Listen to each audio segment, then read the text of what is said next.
fruit. Ayan. Miracle fruit yan. May bunga siya o dalawa. Ayun. Isa. Ayun pa isa. Ayan. Tapos ito meron siya ditong nahulog siya o na ano na siya, na overripe na. Hindi na pwede yan. Yung isa na yan, kukunin ko yan. What's up guys? Ngayon ay lulutuin na po natin itong miracle fruits. Yan. Panoorin nyo po guys kung paano ito gawin. Napakarami pong benefits ito, itong miracle fruits. Yan, pwede po ito sa mga may sakit-sakit, sa mga cancer, ganyan. Lutuin na po natin guys. Ganito po ang paraan ng pagbibiyak yan. So ito po, gagamit po tayo ng lagari. Matigas ang balat nito eh. Kaya dapat ito lagariin. Yan no.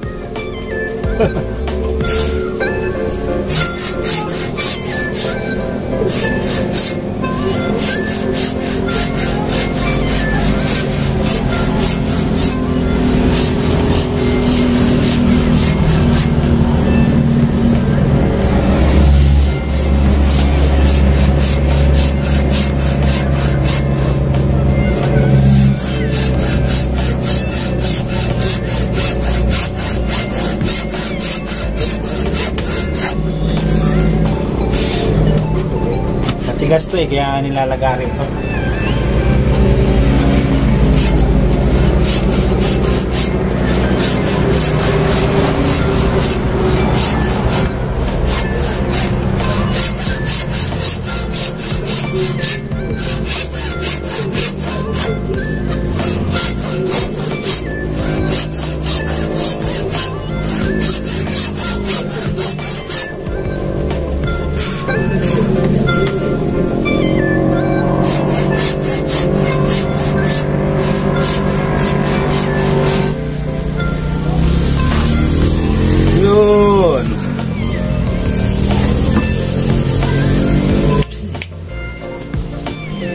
So ito ang laman niya guys oh. Ayan oh.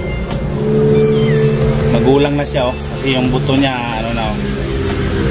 Hinog na yung buto niya.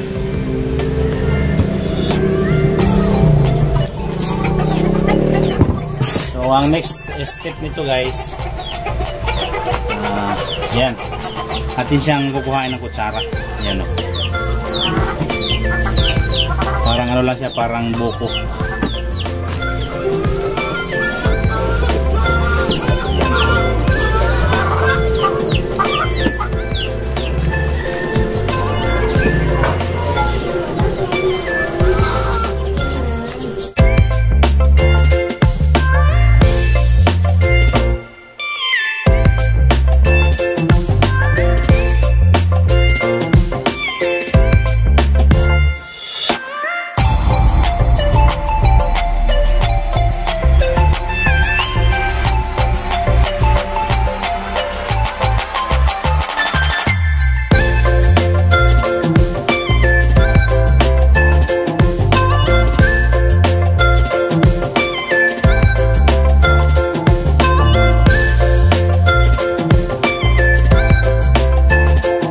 Kasirolang malaki oh.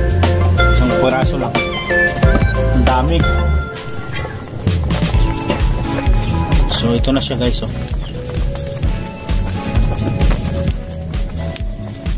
Ito na siya guys oh. Yan oh. Pag pinakulaan yung miracle fruits. Yan, ganyan siya. Magtutubig yan. Matutunaw yan. Kahit gaano ka lalaki yung pag ano kanina. Paglugit. Yan. So wala yung tubig guys, hindi nilalagyan ng tubig. Sariling tubig niya yung matutunaw. Yan. Ito yung malalaki kanina o maliit na.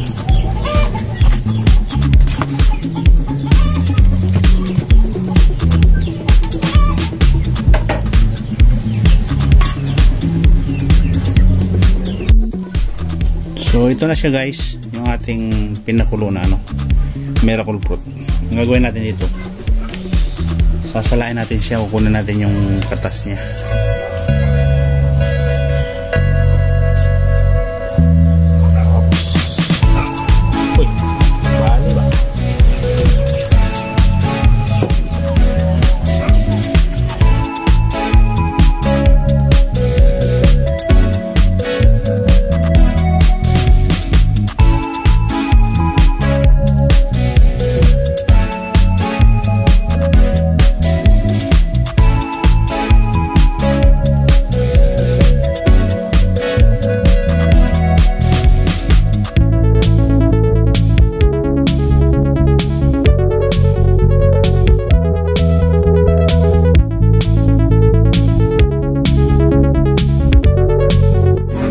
ito na guys yung ating nakuhang juice ng miracle fruit, pero ano pa yan siya, lulutuin pa uli yan.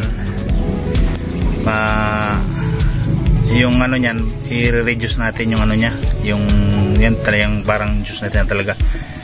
Halimbawa yung 1 litro magiging half liter na lang ang result niya.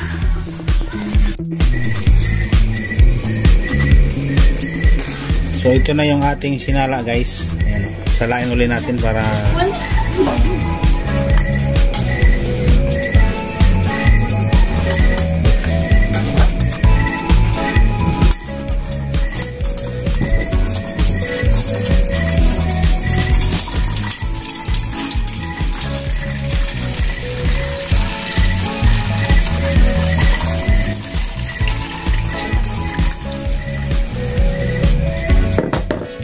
yan guys, yung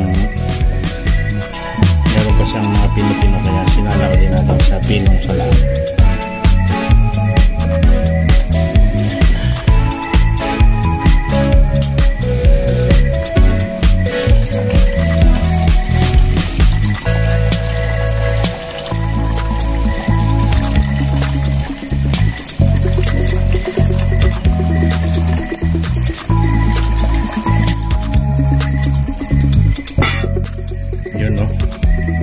Ang dami nating nakuha. So yan.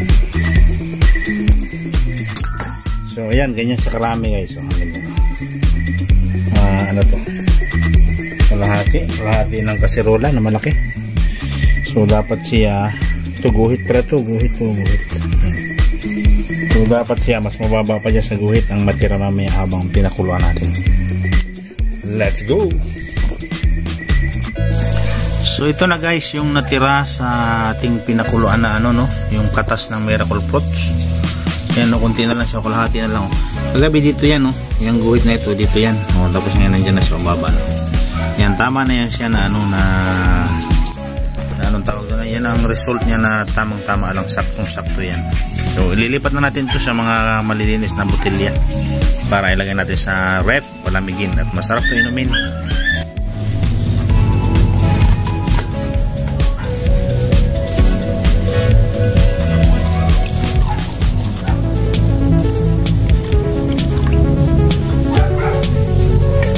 Tapos ilipat natin sa malinis na botelya.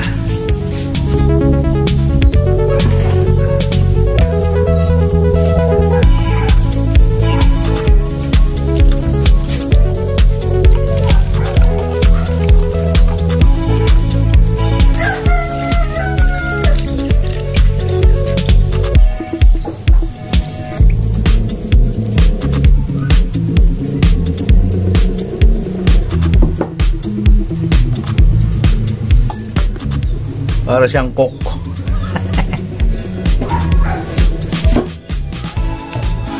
So ito lang yung result niya guys. Yung isang buong miracle fruits. Yan, 4 na ano lang. 4 na botelya lang. Yan. Yan lang. Kunti lang ano. Masarap yan. Guys, ito na yung ano, yung miracle fruit. Luto na ito. Malamig na yan siya. Tingnan natin inom. Ito na karami.